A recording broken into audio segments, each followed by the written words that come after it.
In today's video, I'm going to teach you how to set price alerts in MetaTrader 5. Price alerts are a simple but very useful tool when you want the platform to notify you as soon as an asset reaches a level you care about. Instead of watching the chart continuously, you can let MetaTrader 5 keep track of the market for you. To get started, launch the MetaTrader 5 terminal and make sure the platform is fully open.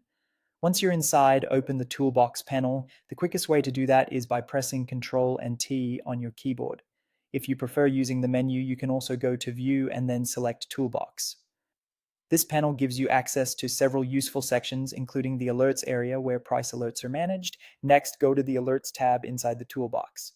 In that window, right-click anywhere in the empty space or within the alert list, and then choose Create. This opens the Alert Setup window, where you'll define exactly how the notification should work. Now it's time to configure the alert settings.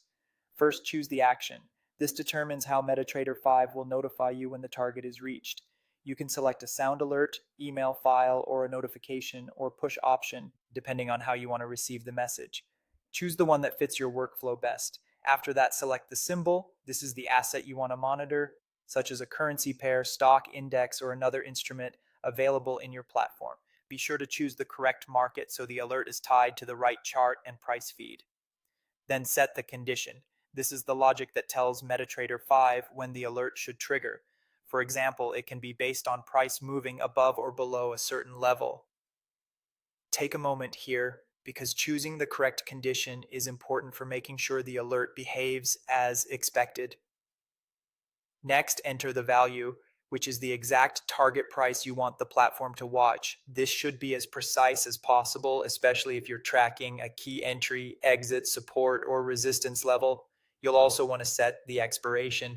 This defines the date and time when the alert should stop trying to trigger. This is helpful if the alert is only relevant for a certain session or trading setup.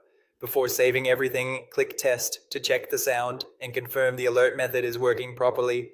Once that looks good, click OK to create the alert. And that's it. Your price alert is now active in MetaTrader 5 and ready to notify you when the market reaches your chosen level.